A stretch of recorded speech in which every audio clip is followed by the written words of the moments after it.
Good morning, everybody, and afternoon on the East Coast. Amanda Waters from Carlsbad High School. I'm here with my esteemed colleague, Ira. Ira Childress, Gulliver Prep, Miami, Florida. And welcome to our National Athletic Directors Call. As Amanda mentioned, she's in California. We have people on from California, Texas, Michigan, Colorado, East, West, everywhere. Which is awesome, and that's what these calls are all about. When we started this 7 weeks ago, we had no idea that it would turn into what it is today, and a lot of that is a tribute to you guys. And one of the things we want to do on this call, obviously, we've been heavy into the COVID stuff, and we'll talk a little bit more about that today. But we're also on this call going to be branching out and covering different topics that ADs want to know about and want to learn about. And that's, to me, that's what it's all about, And so today we have a special guest, someone that I met, it's hard to believe, almost 20 years ago now in Chicago. And she was holding a session on fundraising. And really over that, I don't know how long that session was. I think it was multiple days, but I just kept going back and being a part of this session. And I was really just enamored with how she was doing fundraising. She was at Northwestern at the time. So I learned the X's and O's of fundraising from this individual. And then she went on to the University of Michigan, where she became the chief fundraiser there, was a part of some of the best and the biggest major gifts in college athletic history at the University of Michigan. She was the lead on all of those gifts there, and then went on to now she's at Delaware as the athletic director, and doing an amazing job there as well. And one thing I can say about Chrissi is when it comes to administration and typically fundraising, I don't say this very often, but she is a guru. After learning from her, I went to Dartmouth and spent a summer there and worked on fundraising and was in a session and heard all the ins and outs of the great Dave Dunlop and his fundraising philosophy. And I can tell you that even over Dartmouth and the Ivy League, I would take Chrissi's fundraising over anybody's. She is the absolute best. So, and it translates from high school to college to private sector. No matter where you are, the fundraising is fundraising. So without any further ado, let me introduce one of the best young ADs in the country, and also the best fundraising person that I know, one of the best fundraisers out there, Miss Chrissi Rawak, the athletic director at Delaware. Welcome, Chrissi. Thanks, Ira. Wow, I paid him a lot of money to say those really nice things about me, just so y'all know. Come on. It is quite remarkable, though. I remember, Ira, and it's probably been 20 years when you walked into that session, and you did keep coming back, and I just loved your curiosity and your commitment to just trying to learn and be the best you can be. So, I think that's honestly just a big part of being successful is finding people that you resonate with and, continuing to stay connected and ask questions and dig deeper and try, right? I think that was one of the conversations you and I had is part of this is sometimes you just got to try it and see what works for you. Because, while there is clearly an art and a science to this work of fundraising, you also have to make sure it's yours. Because I think one of the things that many people obviously can sense is genuineness and a sense of authenticity. And so when you're doing this work, if you don't have that as a component of your conversations and your approach, it's pretty tough. Not impossible, but it's pretty tough. But anyway, pleased to be here. This is so incredibly cool. I'm sitting in Wilmington, Delaware, Newark, Delaware. I actually grew up in Newtown, Pennsylvania. I went to Council Rock High School for 1 year, and then I went to Germantown Academy for 3 years in Fort Washington, Pennsylvania, and was fortunate enough to be recruited to swim at the University of Michigan, where I spent 4 years as a student athlete, and then I coached actually graduated, and 3 months later I was the assistant women's swimming coach at Michigan, which was crazy. Coaching my friends who I used to go to the bars with was really a bizarre experience, but nonetheless one that taught me a tremendous amount. Did that for 6 years, 5 longer than I thought I would, but I just loved it and really enjoyed it. And it was probably one of the greatest learning experiences of my career, and has set me up really well as I continued on my career path. And then that's when I transitioned out of athletics, stayed in higher education, worked at Northwestern and worked at Michigan on the fundraising administrative side, and then also transitioned into the actual fundraising side. So I know, Ira, I'm happy to answer any questions folks have. I know you wanted me to talk, I believe, a little bit about just kind of fundraising structures and what I believe is important. How do you want me to do this? Yeah, I want you to get into that, but the first thing I want you to talk about is if you can talk about how you're managing your staff through the whole COVID thing. Yeah, it's very interesting, as I know all of you are. I always knew what Zoom was, but I didn't know how much Zoom was going to become a part of my life and the lives of our coaches, staff, and student athletes. And interestingly enough, Delaware was the first to make the call, at least within our conference, and I actually think maybe even across the country, to be canceling our seasons. And the reason that we did that is because we actually had 10 positive cases on our campus.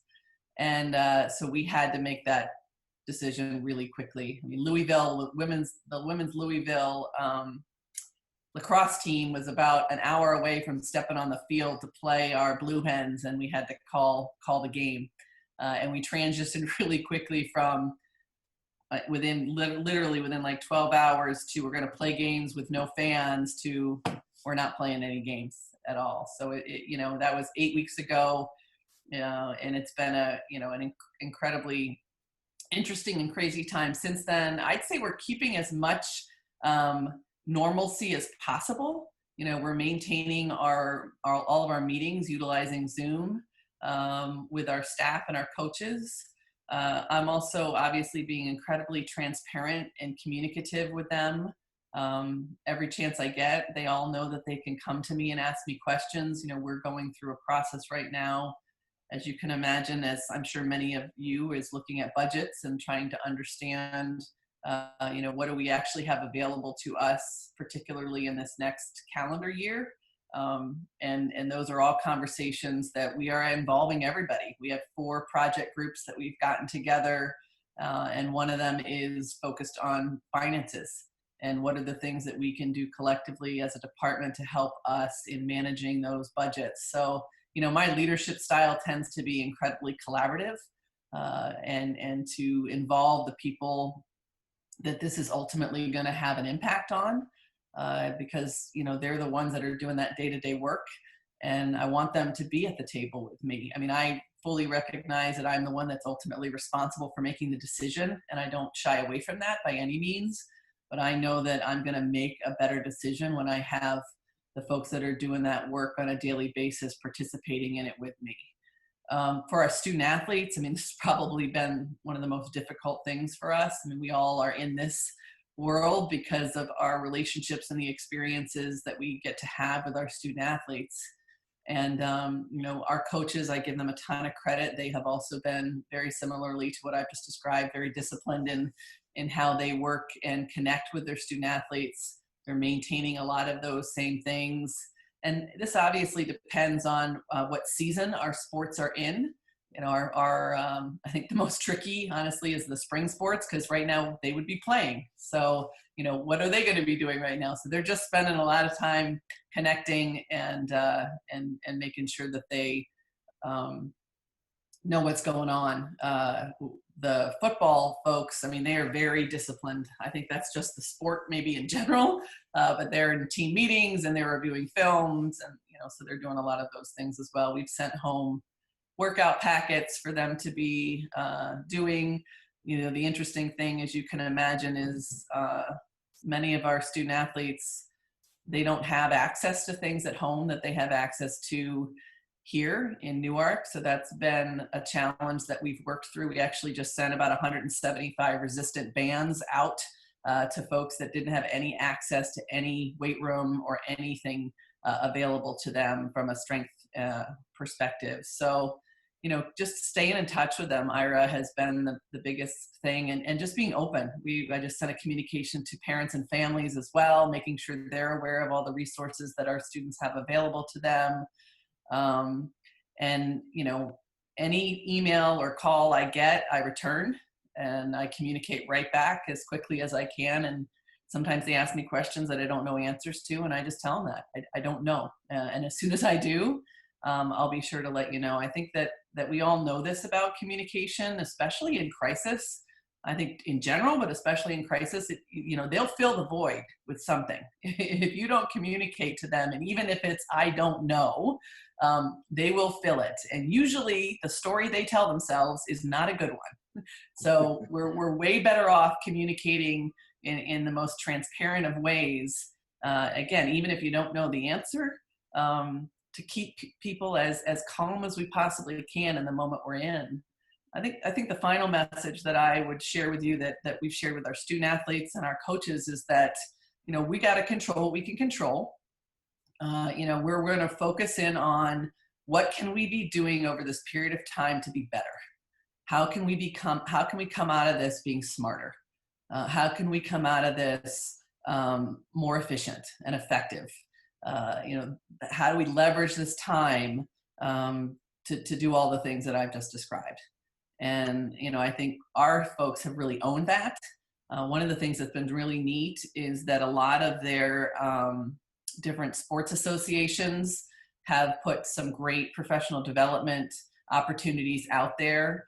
I know softball and basketball, I'm a part of a few of the podcasts that are going on right now. So they're doing some great professional development across the country with their different sport associations. So, I think trying to make the best and the most out of the experiences that we're going through, while also being really cognizant and sensitive to what people's family circumstances are. I think that's the other thing that we've learned is, I've got a very young staff, and they have very young children at home, and they're homeschooling and doing things that they never imagined that they would ever be doing. And so how can we be sure we're being really conscious of when our meeting time's happening, and having unconventional times where we may have to have meetings because of their life circumstances, or you're not going to work during the day or during the morning because you're tutoring your kids in math, which I can't even imagine doing. And they're sending emails at night, and it's definitely not ideal, but again, the flexibility is I think important in the moment we're in as well. Chrissi, I have a question for you. This is Amanda. I'm working with Ira on this. And first, thanks so much for taking the time out to. Sure, of course. On anything this. For Ira. I hear that a lot, actually. So here's my question to you, and we have a lot of people in here today. I think one of the biggest questions across the board is fundraising and finances. Mm-hmm. I think every school here is worried if we don't have football, we have no money. Mm-hmm. And except private schools, maybe, Ira, but. But I know for public schools, we don't have football, we're trying to move any type of district money we get around in order to pay officials or do those things.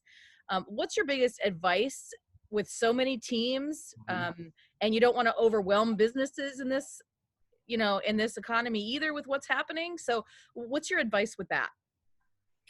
Yeah, I think that's a great question and a really tricky question, Amanda, because I would imagine, and I don't know this for sure because I haven't worked in high school administration, is everybody may have a little bit of a different funding model, which is definitely true in college athletics as well. And so, I think part of this is being creative and being really clear about what the priorities are. Within, wherever those get set, right? Are they being set by the athletic director? Are they being set by the principal, the superintendent? How are the priorities fundamentally being set? I think the other thing, and this is one of the things that I'll just share with you. It's been having come from a place like Michigan where we were one of the, I think there's 15 now schools that are self-supporting. although that will not likely be the case as we move into this next year because of what's going to happen with football revenue. So the majority of colleges out there are not, can't self-support. So, we rely on the university to fund what we're doing from an athletics perspective. And I think one of the interesting moments we're in right now is to get folks to understand and value what athletics brings to the overall academic enterprise. Right? And so it's not seen as, this is a revenue source. You guys got to raise the money you need to raise in order to be able to be successful, and you sit on your own bottom. It's, what are all of the ways in which athletics can contribute to the overall academic mission of, again, an academy? And that's a philosophical question, I recognize, and now may not be the exact time, although I think it may be, to have those kinds of conversations, but it does help in being able to frame how athletics fits into the overall academic experiences of not just the student athletes that participate in athletics, but everybody that hopefully appreciates and values athletics. So, again, that's kind of a little side note here, is that we've had those conversations at Delaware, and I would tell you that that's one of the reasons that they have invested more, is they see us as a part of the academic mission, and we're contributing in a way through, creating academic experiences for students to come down and work, so that we really are contributing to that. So that's just something to think about longer term. And also I would say, how do you tell your story as an athletic director to faculty and staff and others so that you're contributing back to it and they begin to have that same narrative and recognize it? And I have people say to me, well, I don't like athletics, so, I don't go to football games. I'm like, you don't have to like it to value it, right? I mean, there's components of art, different types of art that I don't love, but I value it and I appreciate it and I respect the individuals that are doing it. It's their craft, right? This is a craft that our students are spending 20 hours a week on, and sometimes more, and that should be equally as valued as other folks' craft. So I say that again as leaders within your high schools. What is the narrative that you're sharing with your colleagues that help in justifying the funding you need to be successful? But the idea too, just getting back probably more specifically to your question, is just understanding what the priorities are, right? And being really clear about, what is that, what do you need in order to be successful with the priorities within your organization? Because at the end of the day, you can't be all things to all people, and strategy is really about choice and making really clear choices. And so if you have that sense of clarity, and I think it's easier to be able to go and ask for the things you may need. So I don't know if that answers your question or not. No, it does. I think it's tricky, right? It's not knowing funding models. Chrissi, can you give us the basic fundamentals of fundraising? Kind of like, I know some people on the call really kind of want to go into fundraising. They want to do some things, for their school. I like what you said about, really showing what you, do. And that's kind of the last piece. Hey, you know what? Thanks for this equipment. Here's our student athletes using that. But can you give us like that circle of fundraising piece and some nuggets around that? And, quickly here, can you go through that? Yeah, I mean, I think the first component, and you're talking about like identification, cultivation, asking. So the first, and I actually think it all actually fundamentally, again, starts back to, what do you need the money for? Right? What do you, I think that the successes that we've had in the places I've been is we're really clear about the vision and what the money is going to do to support the vision, right? What is our winning aspiration, and what is that money going to do to support the vision? And it could be operational dollars. It could be, it lets me turn the lights on. It could be that. And that's okay, because if that's what you need, and while that's not sexy, but if that's what you need and that's what you have, and you have the ability to tell that story, I think it's really important. But the organization itself getting really clear on what they need to be successful is really where it starts, and everybody agreeing to that, which is why I answered Amanda's question the way I did, is that everybody needs to be on that page about what kind of funding is actually required of an athletic program in order for it to be successful for the university, for the high school. People, I say this to folks all the time, Delaware athletics does not exist without the University of Delaware. I mean, your athletic programs don't exist without your high school, right? So, you have to ensure that there's that clear sense of direction that everybody's on the same page about. So once you have that, I think then it's going out and meeting people and telling the story first. And that's a part of the identification process. You definitely are not going out and asking for money in that first visit by any means, but you can, as you share your story, and oftentimes through that story, you're asking for people for feedback. That's also something that we use in the identification process is, you ask them what their story is, you ask them about why they're passionate about that athletics, what their high school did to change their lives, or what the high school's done to change their kids' lives. And you get them engaged in understanding kind of emotionally what may connect them back to it. Because, fundraising, there's capacity, obviously, is key to that, but it's also, are they connected in a way that would genuinely put them in a position to be able to give support.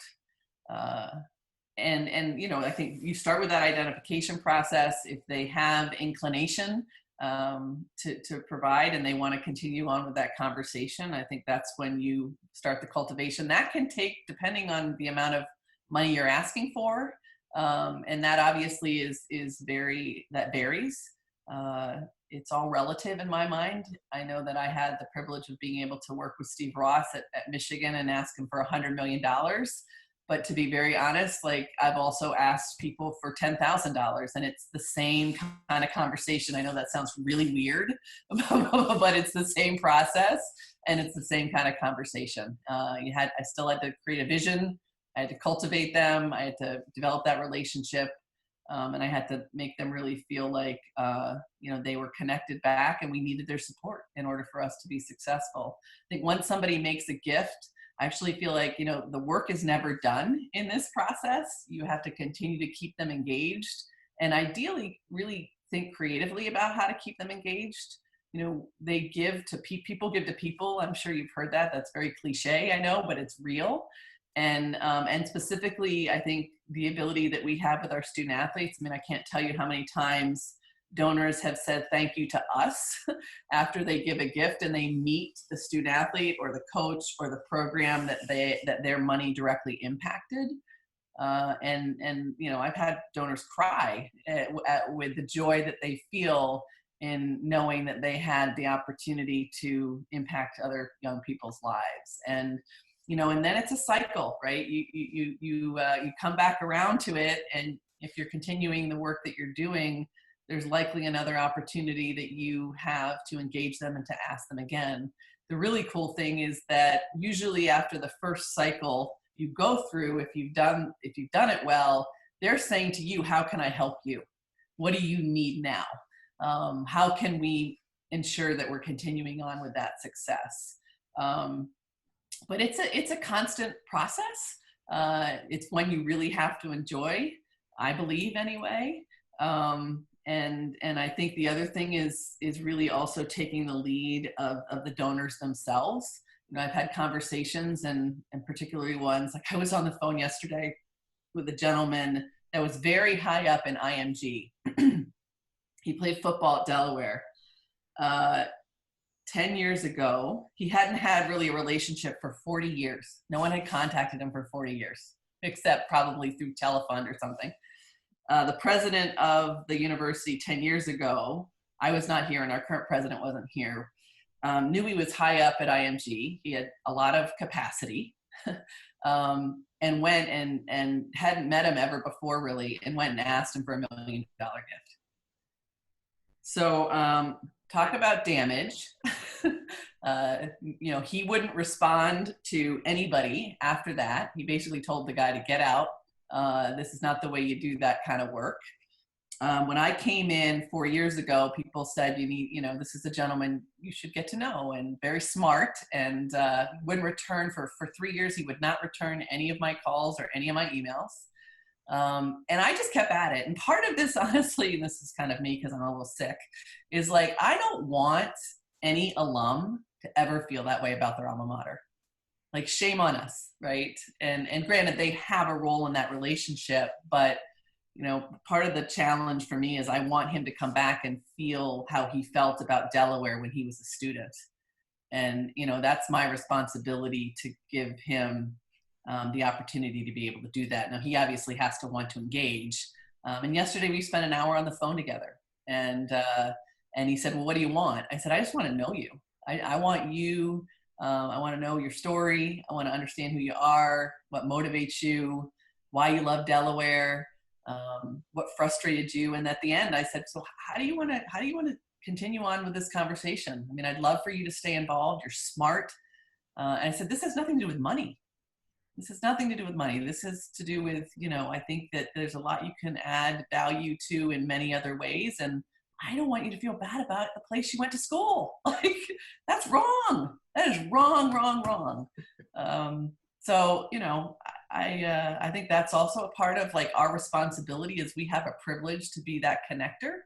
And I think it's a privilege that we have the ability to be that connector. And, not all alums and donors are easy. I know it. I get it. I've had my fair share. And sometimes you have to let them go. I mean, I'm a believer of no means maybe, maybe means yes. And I haven't gotten creative enough to figure out how to get them to yes, that I haven't asked the right questions. I haven't done enough listening. But sometimes, you got to let some of that go. And I understand that. But so Chrissi, I have a few questions for you from the chat here. Okay. So Roni has a question. What are some options that you're hearing about for college athletics happening next year? What types of conversations have you had there? Specifically related to anything? Is there anything in particular? Is it scheduling? Is it fall? Probably, fall. Yeah, I mean, there's lots going on out there. The task force that the NCAA created now, I guess it's been about 2 weeks, I know is still working, and they just put out, here's the way in which we will acclimatize, I think that's the right word, the process we'll go through to bring back. And these are the things that we'll need to have happen in order for that to take place. I think we're looking at everything from our ability to start in the fall as normal, a delayed start to our academic year, to our fall sports playing in the spring. Got it.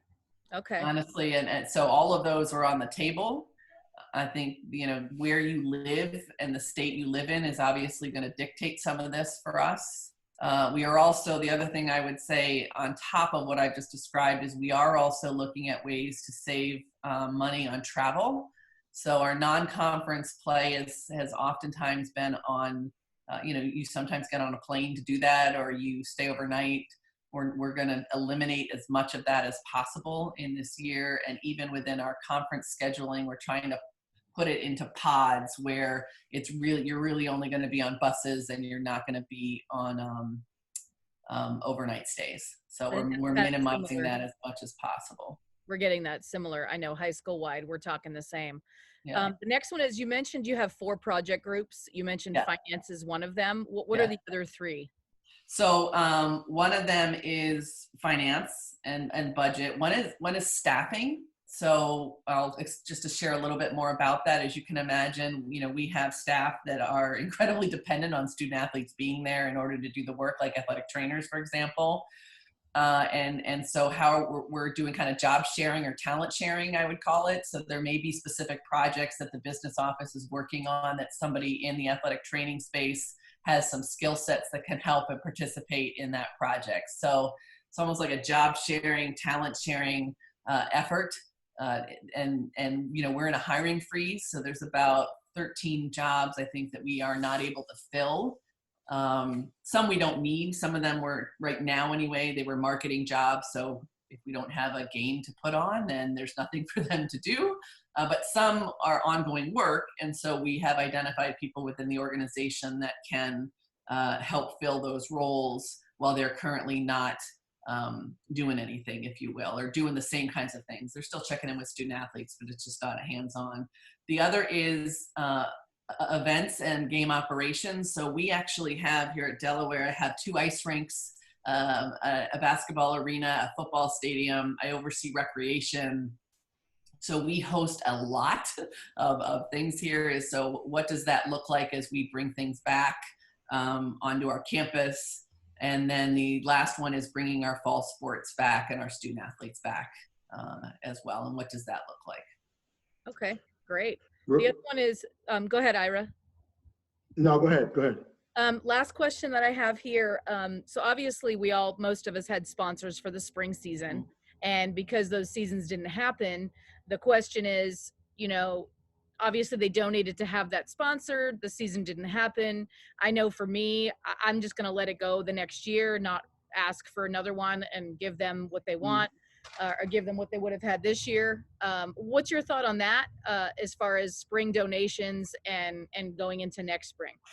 Yeah, so that's a great question, and we are not any different. But what we've done is we've actually leveraged social. So I don't, again, not knowing what you all have available to you, but we've talked with those sponsors and we've said what are some things that you would appreciate. So maybe we have a story written about a baseball player, but it's presented by Dick's Sporting Goods, right? Or we've done some videos with our live coaches corner. So our basketball coach was interviewed by our SID, and it was presented by so-and-so. I've been on a video, it's presented by so we're trying to fulfill. It may not be with exactly what they had originally signed up for, and what's really interesting, I actually think they're probably getting more than what they signed up for, because people are dying for this content, so they're getting a lot more eyeballs on what they would have otherwise. So I would say get creative with that. Don't assume that you don't have content that they can't take advantage of. I mean, granted, it takes a workforce, if you will, but this is where if you don't have your coaches coaching, or you've got some folks that can do some other things, write an article, put it up, do a Facebook interview, do a Zoom interview. I mean, these are all things that are possible that could help fulfill that way, just thinking creatively with them. I wouldn't assume that you don't need to, that you have to wait, Amanda. I mean, it would be interesting. Again, I'm not exactly sure all the details, but we're trying to fulfill as much as we can so that we are not in that position. We may be a little bit short because some folks may not want to be flexible, but so far they've actually been really happy with the ways in which we've done things, and they appreciate the creativity that we've brought to it. Right. Chrissi, the last question that I have is more of a philosophical one from a fundraising standpoint. Some of the areas that I've really found success in fundraising when I was even back at Oakland High School was big donors versus, when I say big donors, I'm talking about major gifts versus trying to chase around people who are donating more of the smaller gifts.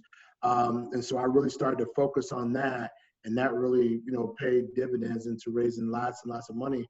What's your philosophy on going after a few big gifts versus the smaller fundraising programs? Yeah, it's a great question, and I think particularly within our industry, I mean, let's be honest, we kind of need both. And I actually think this is where the story, and this was one we came up with at Michigan, is like the operational dollars or the annual fund dollars. That is your mortgage, right? You need that to be able to just run your operation as best as possible. If you want an addition, if you want to upgrade, if you want more travel, then that's where philanthropy, I think, like the big major gift work comes into play, and that's where you need that major gift support. And I think that resonates with folks. I agree. I think that again, if you want to make the larger investments, you need the major donors that are going to be willing to support that, but you can't have that take away from the annual fund that you need as well, because that's the operational stuff you need. So part of it, Ira, I think, is also just educating your donor population on that. I mean, that's, again, like I said, one of the things that worked really well at Michigan. And when I came to Delaware, there was absolutely no, believe it or not, there was no culture of philanthropy. We have had to build. Yeah, I know. That's what I did. I was like, what? Great. So, I mean, I came in and the most we had raised was $4 million a year. And in that 1 year, we've raised since $35 million. And we did 28, I think, in 1 year. And that was vision, right? That was vision. That was also like helping people understand. I mean, again, don't be afraid to show the funding model. I mean, you have to get permission from the higher ups, but what is that story? Here's what here's what we need to pay our mortgage. Here's what we just need to get the basics done and get these kids on the field. If we want to compete for championships or if we want to create this kind of resource or, whatever, again, is your story, we need these additional major gift dollars. But when people really understand the full picture, I think they're much more willing to provide support. At least, again, that's what I've found. And I think being that transparent is important. And they're also willing to be creative with you as well and invested within you in a different kind of way than if you just ask them for a check. We did a video, actually, if you went back at Michigan where and the university did it. We actually, athletics gave them the idea. They did it to give an overarching understanding of how the University of Michigan was funded. And then we created one specifically for athletics so that people understood. So, I give all this money for tickets. Where the hell does that go? Right? And when they saw it break down, they were like, oh, now I understand why you need these major gifts, because they're the addition. They don't pay the mortgage. That's the addition. That's what allows us to, keep up and compete for championships on a regular basis. Chrissi, it's been great to have you on. I could listen to you talk fundraising all day long. I hope it was helpful. I hope it was helpful. I appreciate you, my friend. Amanda, you have anything? I don't. I can't thank you enough for joining us. I know that you're busy and we're all just trying to figure out how to manage all of it. It's so new to everybody. So hearing from you is really refreshing.